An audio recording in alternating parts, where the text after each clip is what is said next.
the Deed Trust and Obligation Committee meeting. Just a couple of housekeeping rules before we go any further.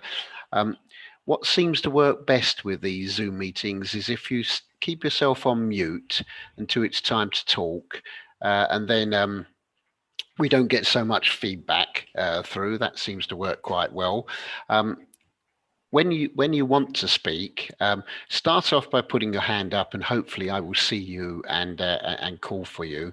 But if I don't see you, take yourself off mute and hollow me down, and we will get through. What I don't want to do is to miss anyone.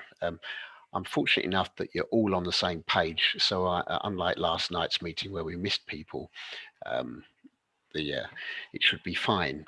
And I'm sure back in the days when Colonel Kidd and Lord Hesketh sort of denoted these lands to us, they didn't foresee that the trustees will be having a meeting on such technology. But I guess a pair of them were innovators in their own right, and so we'll be quite proud that we are. So welcome everyone. But let's get over to the formal part of the meeting. Could I just ask David if he could give us any apologies for absence, please?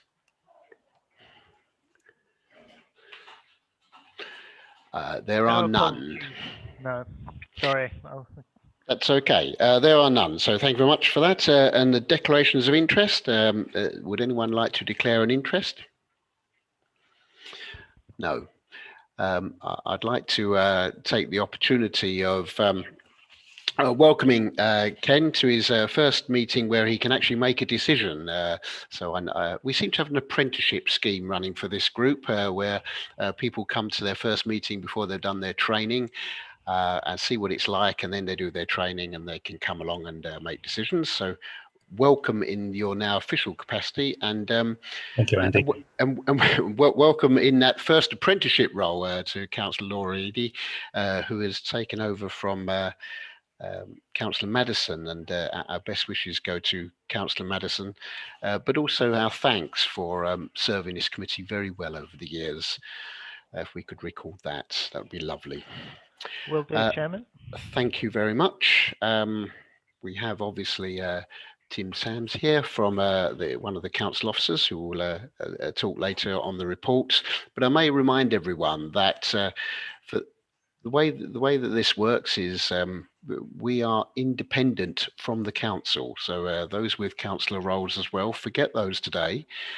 Your job today is to act as independent trustee of these plots of land, and we are acting in the best interests as trustees for those plots of lands and the people that bequeathed them or gave them to us to manage. So be clear, if you're going to put your councillor hat on, be clear that that is exactly what you're doing and say so. And of course, to keep us nice and straight and honest, we have our independent members, and I thank you for coming. I do apologise, though, that because of probably COVID, we've not had a very exciting year. So it's the reports aren't that long, the income isn't that long either that we've gained on our investments. But welcome everyone. Let's move on to the agenda, and let's go to the first item, which is item number 3, which is confirmation of the minutes of the meeting held on the 15th of October. Would anyone like to propose them as being a true record? Yes, I'll take Councillor Adrian Oakley-Dow, and would that be seconded, please? Yes, I saw Councillor Patsy Thurlow first. Thank you very much for that. Let's move on to the next item, which is urgent items. I don't have any urgent items. I do have something to follow up on from the minutes of last time, but I'll raise that in the appropriate point, which is in the Kidd Legacy report. So let's move on to that item as quickly as we can, which is item number 5, which is the Kidd Legacy Trustee report. And as you remember, this, perhaps for those who are not so familiar that might be watching out there, or a long time ago now, back in the days, more than 100 years ago, we were bequeathed a piece of land which constitutes a part of Dartford Park. Some people think it's all of Dartford Park, but it's actually It's the piece where, for an old Dartfordian like me, you would know the Go Gay entrance and the fields that are there. It's where the bandstand is and the outdoor gym. A lovely piece of land, and that's ours and bequeathed to us, and we added it to the park, and we love it to bits. This is the report. The report is quite straightforward. Is anyone going to talk to it? I don't think we need a talking to it, do we? I can do if you want, Chairman, but there's not much to say. Indeed.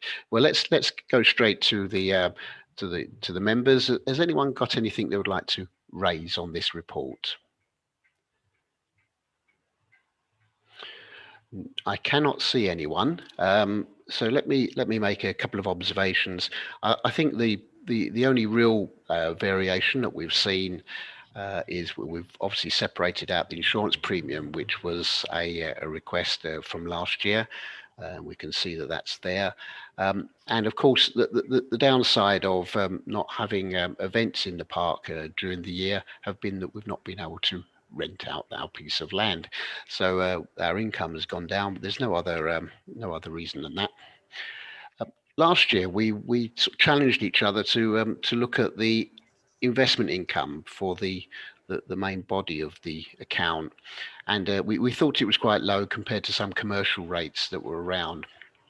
And I made some inquiries onto the corporate body. Mr. Sams actually was here, and I think we're right. We're in a good place. As a charitable trust, we have no rights under the deposit protection schemes as me and you would have as individuals with money lent to a bank. So if for instance, we've got deposits with various banks and they were to collapse, our money is guaranteed up to a value. But I'm afraid as a corporate body or as trustees, a trustee body, we would not benefit from that guarantee. So therefore, we have decided that the money should be invested in sort of pretty much cast iron investments, because we wouldn't want to suffer from a buy-in if the place where we'd invested our money were to collapse. And so because of that, of course, you get risible rates of return, and that's why we haven't done so well.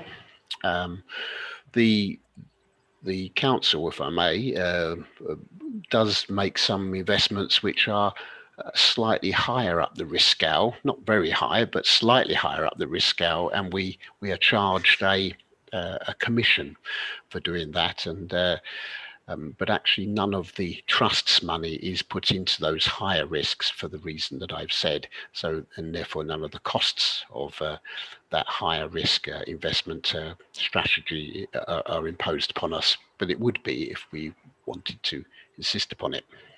So that was the feedback I promised you from that was raised last year. Again, anyone got anything that they would like to say, or shall I move straight to just looking at the recommendations?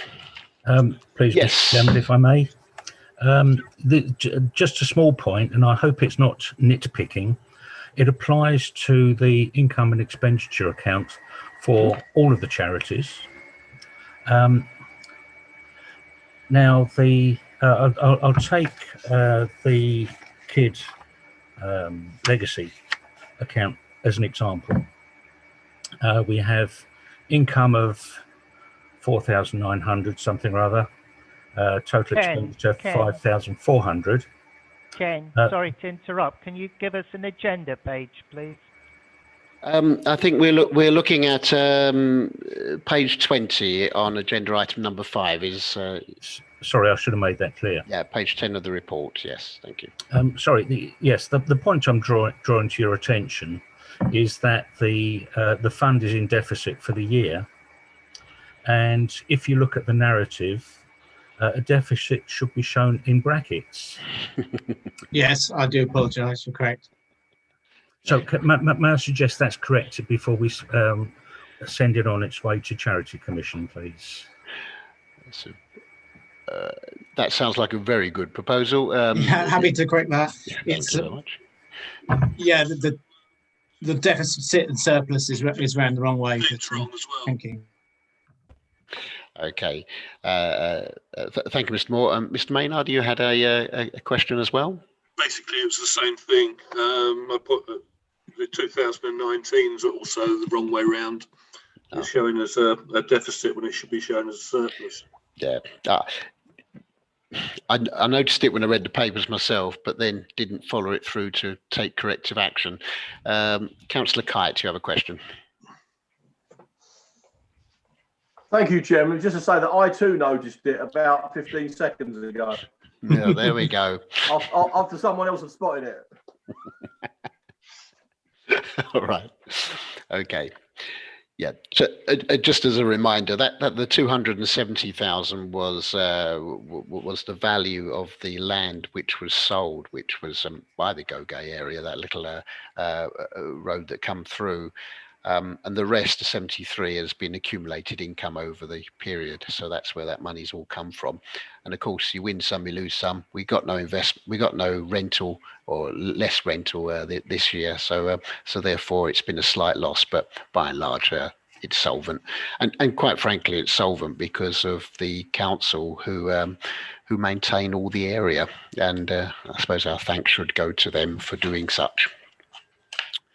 It was very nice of these people to leave the land. If only they'd left some money to maintain them. Yeah. Anyone else got a question? No. Let me go to the recommendations. So the recommendations are that the committee considers the draft trustee annual report and accounts, Appendix A, that subject to comments made by the committee, the draft annual report and accounts for the period 1st of April 2019 to 31st of March 2020 be approved, and of course approved subject to that amendment in the showing the profit and loss correctly. And then the committee chairman be authorised to sign the annual report and accounts on the trust's behalf, and the head of finance be authorised to file the annual update for the financial year 2019 to 2020 with the Charity Commission on the trustees' behalf. Has everyone agreed? Anyone disagree? No one has disagreed, so that has been carried unanimously. Happy with that?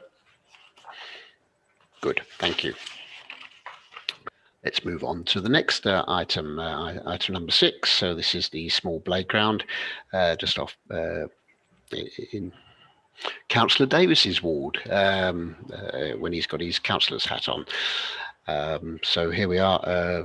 The Viscount Tredegar, as trustees, gave us a piece of land. We've got a little field and some playing equipment on there, which we maintain in the corporate body, because unfortunately there was no money that we raised from it or anything that is charged to us as trustees for holding this piece of land at the moment. The report is in front of you, and as you see, it makes no income or expenditure revealed. So I suppose we must thank the council for looking after this piece of land for us, and for giving the children such enjoyment that are local. Has anyone got any comments on this report? I first saw Councillor Matthew Davis, and then I saw Councillor Kite. Might be others after that. Thank you, Chairman.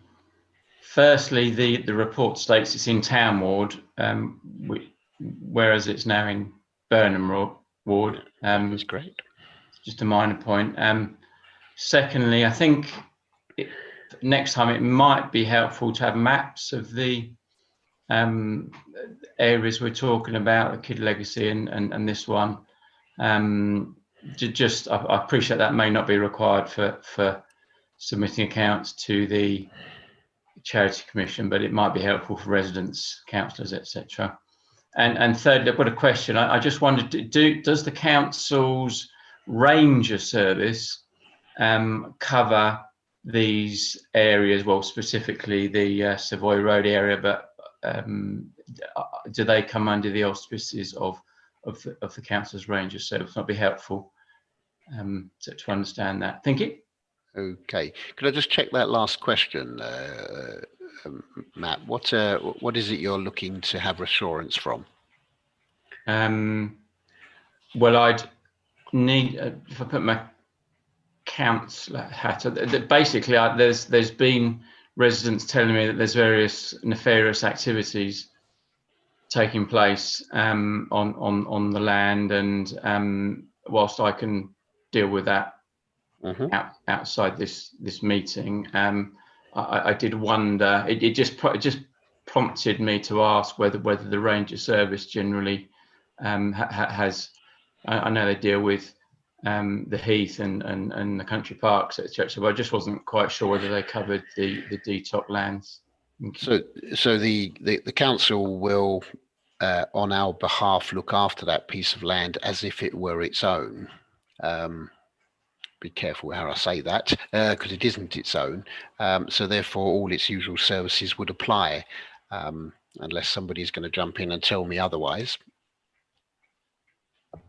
Okay, thank you. No, and you're right about the wall change. I recognise that, but I didn't spot it in the report. That's okay for that to change. As far as the maps are concerned, yeah, I guess certainly for a meeting like this where it's the uneducated, I mean, when you've gone through your training, you know exactly where it is and you've seen all the deeds. But that's why I was trying to describe it, I suppose, to compensate for the fact there wasn't a map. It would benefit from a map, Mr. Hook. Do you think that would be possible to add for next year's?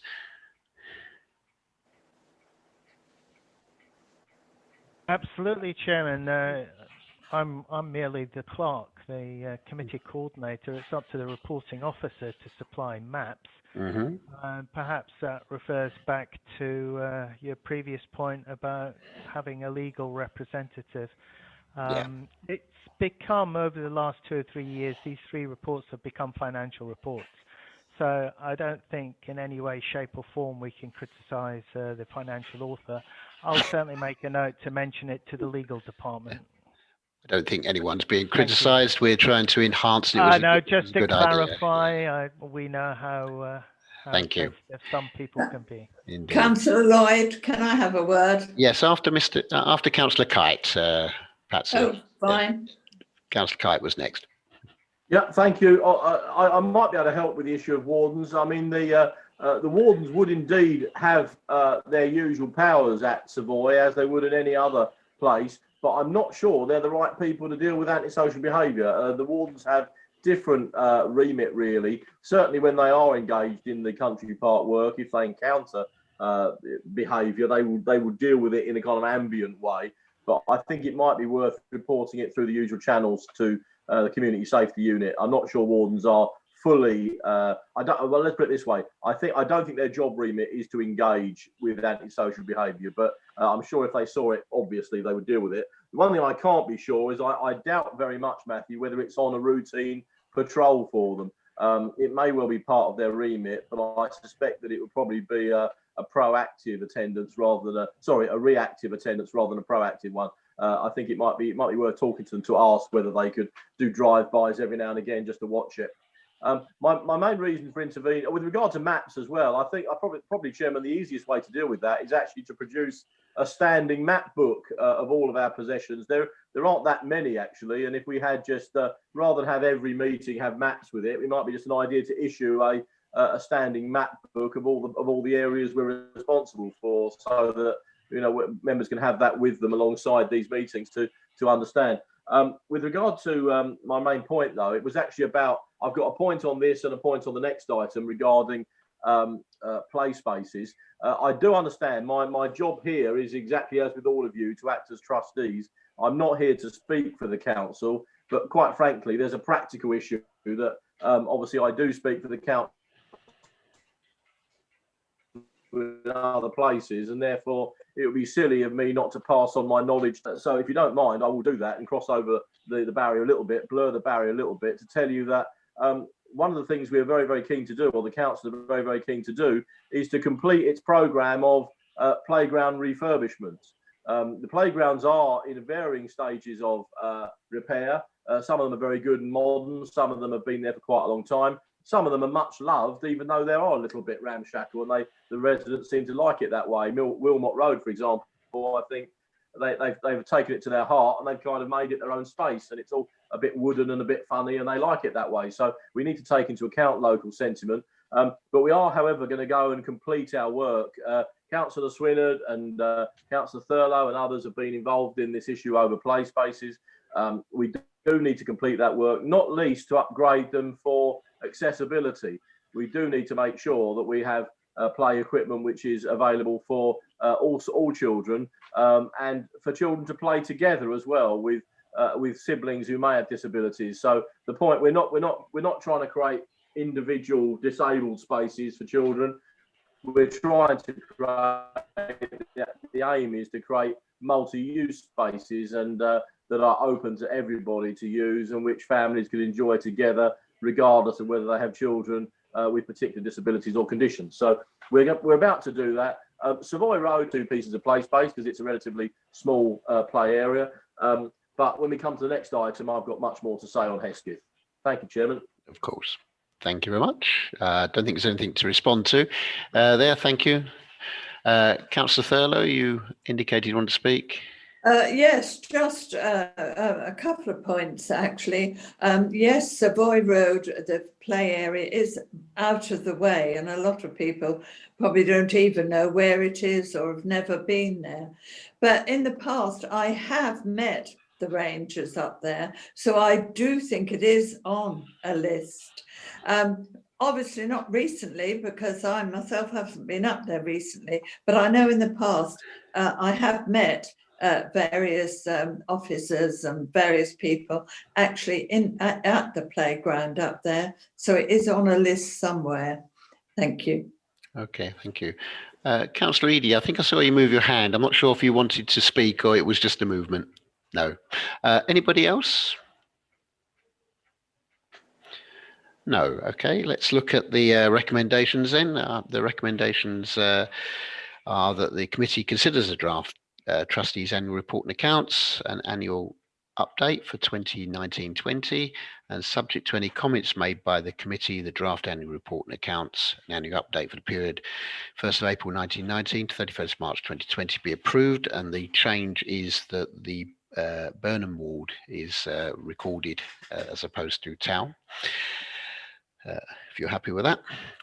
The committee, acting as a charitable trustee, notes the financial position of the charity is set out in paragraphs 3.8 of this report, and that the head of finance be authorised to file the annual update for the financial year 2019 to 2020 with the Charity Commission on the trustees' behalf. Is that approved by everyone? Anyone dissent? No, it's unanimous. Thank you. We'll move on to the next item, which is agenda item number 7, which is the Hesketh Park Trustees Annual Report and Accounts. Obviously, a much more substantial piece of land, which comprises of the majority of Hesketh Park. There's some parts of the area which are not a part of our land. I believe it was the Water Board where we brought the land from, in the corner, right up near the Lee, whatever it's called these days, the Downs, I always know it as, that piece, mostly because you can't actually sell alcohol on the land, on our land. It's part of the trust deed. So the alcohol is served on the council's land at the back. But a lovely piece of, lovely park, lovely facility. Of course, we rent a bit of it to Hesketh Park Cricket, or Dartford Cricket, sorry. And we get some income from that rent, as well as plenty of rights over the land when they're not using it for cricket. Has anyone got anything to raise on this paper? Councillor Kite again.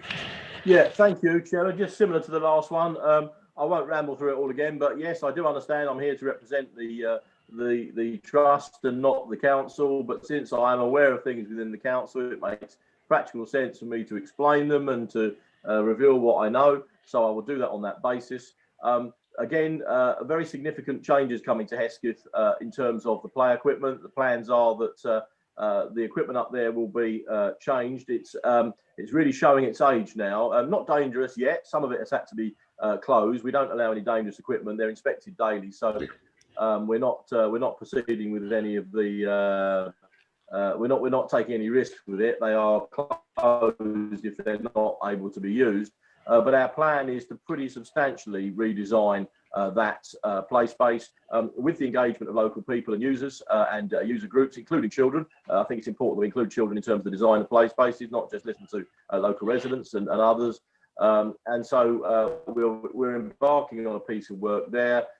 We're also embarking on a refurbishment of the quadrangle there. If members know the quad, which is the fencing at one side of it is very dilapidated and causing problems in terms of just the way it looks and the way it can be enjoyed by people. And we're also engaged in changing the work around the tennis court. The tennis court needs, sadly these days, it needs to have a more sophisticated access arrangement. We don't want to be in a situation where people can't just spontaneously play tennis if they feel like it on a nice summer's evening. But equally, it's a bit unwise for us to just leave the door open as we have been doing for years, because it just leads to a bit of a dilapidated feel about the place. And also, we are looking to replace the nets. We did receive a really horrible proposition that we should use metal nets, a sort of permanent net across the facility, and I was told how much money this was going to save over the next 150 years. It seemed like a complete waste of time to me, so we are going to proceed with normal netting, and we're going to ask our friends at the Bowls Club just to store that for us, and if we have to replace them, we replace them. I think the cost runs into tens of pounds when it comes to replacing them. If we have to do that, we'll do it. But I think the key is to get the access arrangements right there so that there is a phone number that people can dial to get a new code, and the code changes weekly, worked out by the wardens, and we're then able to get people access to it, not immediately, but certainly within a few minutes, and they can then use it. And we're going to try and increase our CCTV presence up there as well. Not on parks, because I don't approve of CCTV everywhere, but certainly in terms of guarding that particular facility, I think it makes sense. The final thing is that Hesketh Park is central to our plans for greening the borough. We have an initiative called Planet Dartford, which has been a little bit stalled by our lack of bandwidth at the council. We went gung-ho to launch Planet Dartford I think in February or March. We're just about to launch it, and I'll be honest, it hasn't been affected by COVID, the work, but actually it's just the pure bandwidth of the council. We don't have we're a small council, and we don't have the resources to do too many things at once, and I'm afraid Planet Dartford was one of those that had to wait a little bit, but we're now getting underway again. We've made and the first thing you're going to be seeing at Hesketh Park is the installation of a new community orchard. So if you know Hesketh Park, if you can picture right next to near the tennis court, at the side of the tennis court, there is a piece of green land there behind the cricket outfield, which is a nice square bit of land. It's got a path on one side, the cricket outfield on the other, and the tennis court on the other. And that's going to become a community orchard. I don't know how these work. I don't know whether it's going to be, people just rip it apart and steal all the apples straight away. I don't know. But I think it's one of those things you've got to trust the population a little bit and see whether it works. And the idea is that over time, it'll become a place where raspberries, blackcurrants, and apples, pears, mangoes, bananas, and other tropical fruit will grow. And we will find whether the community are able to do that itself, and it should become kind of sustainable. So just a quick word about that. That's what you should see in Hesketh Park. Thank you, Councillor Hacks. I saw lots of nods when you mentioned. Don't mean it about the bananas and tropical fruit. I'm not entirely sure about that. Well, I saw lots of nods when you mentioned the netting over the still nets, and I sense that you'll get the trustees' approval for that work. Thank you, Councillor Oakley-Dow. You indicated you want to speak. Yeah, I mean, solely in my capacity as a charitable trustee, I'd very much like to welcome and commend the announcement from Councillor Jeremy Kite. It's good to hear that there's a confirmed commitment to maintaining the accessibility and the general facilities within the legacy of Hesketh Park. Big thumbs up. Very pleased to hear that. Thank you very much. Yeah, of course. Just trying to think. Is it? I've lost my boundaries. It's not your Newtown ward, is it? You and Councillor Eadie. It is actually. It is actually now in the Newtown ward. It in, is in our ward, myself and Laura Eadie. Yeah. However, notwithstanding that, it's as a trustee, it's very, very welcome news. Absolutely. Good stuff. Thank you for that. Anyone else wish to make an observation, comment? Chairman, having announced all that, perhaps we can expect a motion asking us to do it.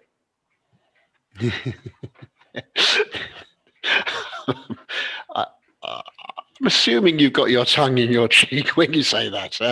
That wasn't a formal motion, was it? No. But look, it's a sensible thing. I think the trustees and the corporate body of the council work together well here. The land is mostly maintained by the council. We must thank them for that. Lord Hesketh kindly donated the land and then sort of stopped any activities which might raise income on there, such as selling alcohol. But we rely upon the council to maintain it for us, and we do get this rent from the cricket club. So I suppose we must thank them for that through gritted teeth. And welcome the announcement of the investment in the new facilities, which I sensed you were nodding as I saw that. So unless anyone wants to speak now and give direction. No? Okay, let's go back. Anyone got anything else to say on that report? Let's go back in my paperwork then to the recommendations. So the recommendations on 2.1, that the committee considers the draft trustee annual report and accounts, an annual update for 2019-2020, that subject to any comments made by the committee, the draft annual report and accounts be approved, and we've made no changes to this one. And that the committee notes that the rental income arising from the lease land to Dartford Cricket Club Limited is offset against the grounds maintenance costs incurred by the council in its corporate capacity on behalf of the charity's behalf. Is that approved? Anyone against? No, that's unanimous. Excellent. Well, I do apologise, especially for our independent members. There's nothing juicy to discuss today. I mean, we've had juicy things in the past, and no doubt juicy things will come up, maybe from the apples in the orchard on Hesketh Park. I don't know, but unless anyone's got anything more they wish to say, I'm going to close the meeting at 5:34. Yes, meeting closed then. Thank you very much for your attendance. Please stay well, and goodbye, everyone. Thank you. Goodbye. Thank you. Goodbye, Chairman. Bye, everyone. Thank you. Goodbye, everybody.